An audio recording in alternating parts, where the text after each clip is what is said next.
Ayo, what's up? Welcome back dito sa ating channel dito sa Mox TV. Alright, so tayo nababalik muli mga babayan at ngayon ay pag-uusapan natin, no? Ito pong isa sa mga maiinit na issue ngayon dito kay Senator Jinggoy Estrada, mga babayan. Diyos me. Grabe, no? Pati yung ito actually, ito medyo personalan na to, mga babayan, no? Itong revelasyon na to kasi hindi na to tungkol doon sa issue ng ng flood control project, mga babayan, no? Dahil ito po ay isang personal na po, no, na revelasyon, no, dito po kay kay Senator Jinggoy Estrada, nito nga si Robby Tarosa, mga babayan, no? Isang dating matini idol to, mga babayan, no? Pero syempre bago ang lahat, please don't forget to subscribe at paki-like naman po ang ating video ngayon. Shoutouts tayo sa mga followers at subscribers natin. Maraming salamat po sa inyong suporta. Okay? So, nako, eto mga babayan, hindi ko alam kung matatawa ako dito o anong iisip ko dito, mga babayan. Pero bago natin talakayin, no, eto nga kay Robby Tarosa at yung matinding pasabog niya, no, dito kay Senator Jinggoy Estrada. Nakita ko to, nadaanan ko yung post ni ni Pebbles Talakera, mga babayan. Shoutouts, Pebbles. So eto mga babayan, no, yung post ni ni Pebbles Talakera dito, na kung saan, no, actually shinare niya lang din to, itong post na to, mga babae. Ayusin lang natin ng konti. Shinare lang niya to dito Okay, so eto yan. No, yung post ni Pebbles. Ayan, no, puwit ni Jinggoy, dumugo uli, ibalik sa Makati Med. Yan ang... Okay, so ito pong balita na to ay nung galing sa Philstar Global, noong pang August 1, 2002, mga babayan. No, at sabi nga ni Pebbles dito, masikip pa pala siya. Ako kasi maluwag na. Ano ba yung sinasabi ni Pebbles dito? Na maluwag na. Kayo na bahala mag-comment dyan.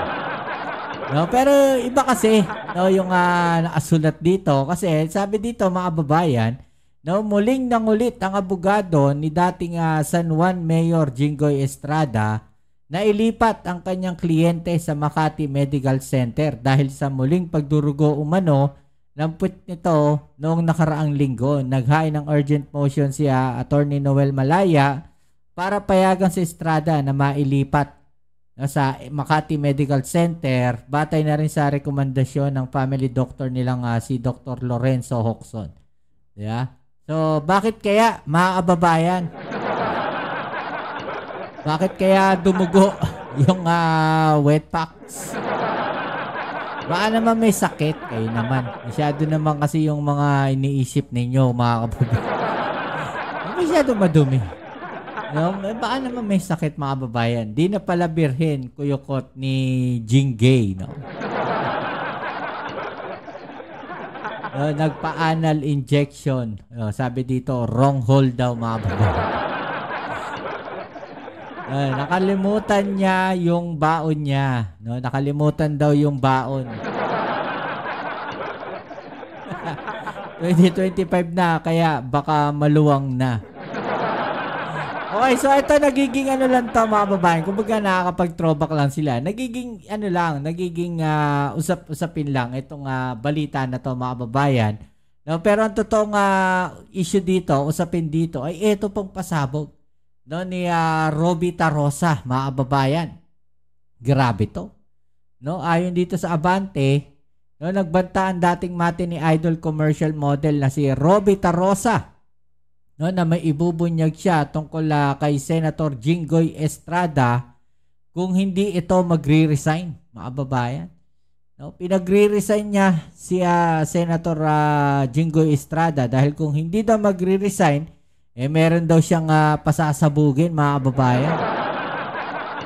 Ang matindi to Okay, so ito ang balita dyan, no? Pinagpepiestahan ngayon ng mga netizen ang babalang ito ni Tarosa tungkol sa double life ni Estrada at may mga resibo raw siyang magpapatunay nito. No? May ebidensya, mga babayan. No? Yan po yung sinasabi niya rito. Oh, Jinggoy, mag-resign ka na. Kundi I will be forced to tell the country about your double life. No? Ibig sabihin, parang dobling dalawa yung pagkatao, mga babayan, ni Senator Jinggoy Estrada ayon dito. No, kaya sino nga to? Tarosa. May double life daw. No? Sabi dito, you are one of the reason ba't kami naghiwalay. I have all the receipts, dear. Try me. Pareho lang kayo ng ex ko. Baboy, ang matapang na pahayag ni Tarosa na ipinost sa kanyang Facebook account nitong September 12. Wala pang reaksyon ng pahayag ang mambabata sa aligasyong ito ni Tarosa, mga babayan. So wala pa raw pong reply. No, ito sagot etong si Senator Jinggoy Estrada. Naniniwala ba kayo dito, mga babayan? Tanong lang, no? Pero bakit kaya ngayon lang? No, tanong ko lang, bakit ngayon lang? No, itong lumabas yung ganitong issue, mga babayan. No, siguro 2002 hindi pa ganoon, no? Kasikat ang Facebook. May Facebook na ba nun? Ito pa, yung isang balita na yan dahil sabi nga dito, I will speak the truth. Bakla at sinungaling ka, Jinggoy Estrada. Yan po ay ayon kay Robby Tarosa, mga babayan. No, bakla daw po itong si Senator Jinggoy Estrada, mga babayan. Grabe. Ang tindi nito, no? Kasi ito, may mga resibo nilabas, oh. No, Federation member, leader behind closed doors in a basement. No, sabi dito. Girl, you know this, right? Girl lalo daw, mga babae.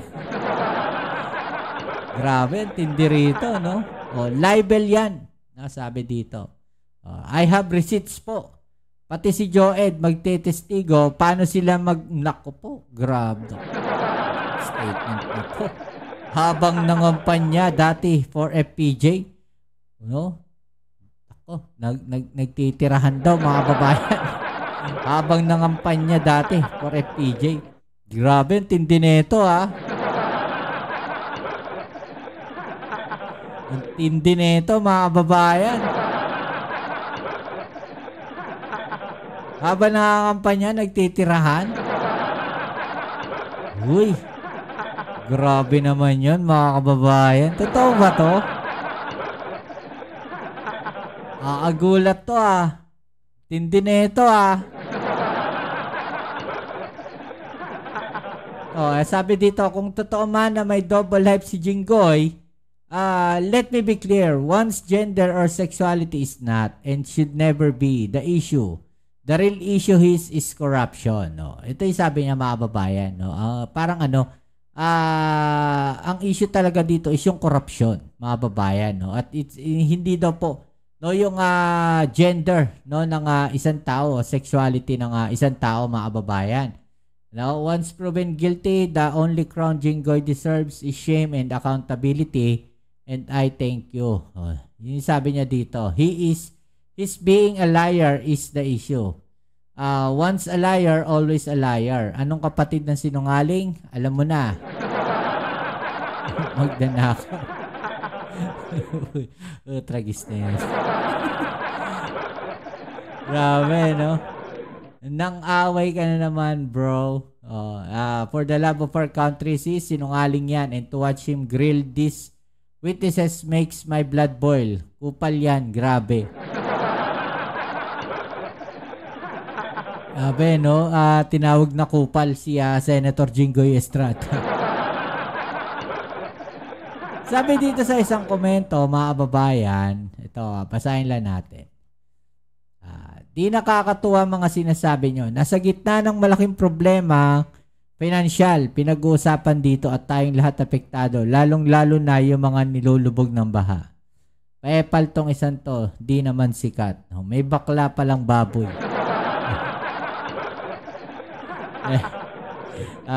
May bakla palang baboy. Well, actually ako sangayon ako dito, no.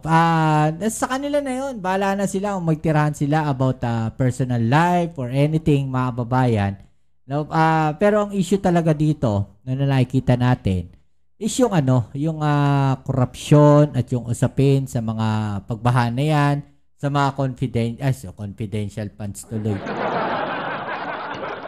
Sa mga flood control projects, mga kababayan. Yun yung talagang issue dito, no. Kagaya na itong balita na to, no, na ating papanoorin, no. Project na nakinabang umano si Senator Estrada, nakatiwangwang at walang pakinabang, sabi mga kababayan. So may proyekto na kung saan wala naman daw pakinabang yung proyektong ginawa. So eto, panoorin natin. Matapos kalagkarin si Senador Jinggoy Estrada sa flood control scandal, agad na sinuyod ng aming team ang proyektong iniuugnay sa kanya.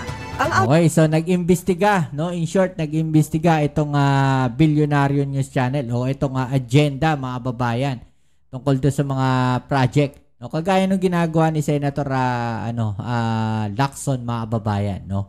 Pag nung may nakita silang ganung may narinig silang statement, no, na nilabas ni Bryce Hernandez, no, nag-imbestiga kaagad sila. At yun nga, no, may nakita silang CCTV, mga kababayan. Aming naabutan, proyektong literal na guni-guni lamang. Ito matindi, proyekto, guni-guni lang. Exclusive agenda report ni Joash Malimban. Si Senator Jinggoy po ay nagbaba ng 355 million ngayong 2025 sa mga ilang projects sa Bulacan. Pinuntahan ng Bilyonaryo News Channel ang isa sa mga proyektong linked umano kay Senador Jinggoy Estrada, ang construction of flood control structure including pumping station and floodgate phase 3. Ayon sa datos ng DPWH, phase 3 na, mga kababayan, na wala pa yung phase 1. Matatagpuan ito sa Barangay Mayto sa Kalumpit, Bulacan.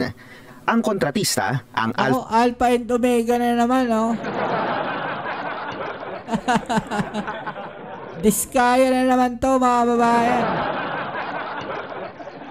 Kala ko ba wala silang ghost project, mga babayan? Alpha and Omega General Contractor, isa sa siyam na kumpanya ng mga diskaya. Nasa phase 3 na dapat ang proyektong awarded noong May 2025 at target na matapos ngayong Disyembre. Nagkakahalaga raw ito ng halos 57 million pesos. Pero nang puntahan namin ang proyekto, walang phase 3 dahil ang naunang proyekto na sinimulan last year, sheet piles pa lang ang nakalatag hanggang ngayon.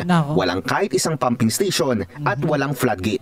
Ang kontratang ito, hawak din ng mga diskaya sa halagang 92.6 million pesos. Walang date started at target completion date na nakalagay sa physical banner sa project location. Pero base sa datos ng DPWH, tapos na dapat ito Abril ngayong taon. Yan ba yung tapos na? So, ibig sabihin, mga babayan, lumalabas dito, no, sa balita na to, na eto mga proyekto rin ni Senator Jinggoy Estrada, no, diskaya rin ang may hawak. Kaya sabi ko kanina phase 3, nasa na yung phase 1 tsaka phase 2? Tanong lang naman.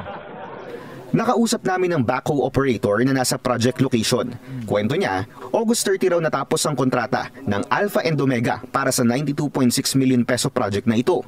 Ngayon, nagsisilbi na lang silang tagabantay ng mga materyales dahil wala na raw budget na naibigay para ituloy ang proyekto. Nasa na yung budget? Saan napunta? Mahirap pagsalitang nabulsa na. Kailan po nawala yung budget? Hindi ko lang alam kung paano nawala yung budget na yun. Nung nag-order kami, kaso wala nang budget siguro yung papasweldo sa amin. Ganyan. So, ngayon po, ano pong kasiguraduhan na? Ay, wala pa. Kami waiting lang dito Hanggang ngayon, nakatiwangwang ang proyekto. Matapos paglaanan ng daan-daang milyong pisong pondo, wala naman daw pakinabang, ayon sa mga residente. Para sa agenda. Grabe, no, mga babayan, no. Grabe yung ginawa dito ng mga diskaya. No, imagine ninyo, no, yung halaga nito is 92,670,000. No, pero ito lang yung kanilang nagawa. No, phase 1, ito pa lang, mga babayan. No, pero nakasingil na sila, nakakulimbat na. Alam niyo, dapat kisahin talaga no, itong mga diskaya na to. Kasi, what if, mga babayan, no, na nag-issue talaga o naglabas ng pondo itong mga senador na to for a certain project, mga babayan. No? Pero, hindi ginawa ng mga diskaya. Bakit? So, inumpisahan lang nila pile driving na umaasa na next year na lang. Kasi next year magre-release uli ng budget yan. Oh, grabe. Ano masasabi niyo dyan, mga babayan? No? I-comment po sa ibaba niyo mga opinion at atin yung pag-usapan. Alright? So yan muli, maraming salamat sa lahat ng mga patuloy na suporta dito sa ating channel. Like, kita-kits tayo sa ating next video upload. Dito muli ang inyong Kuya Mobs sa Mobs TV. Peace. I'm out.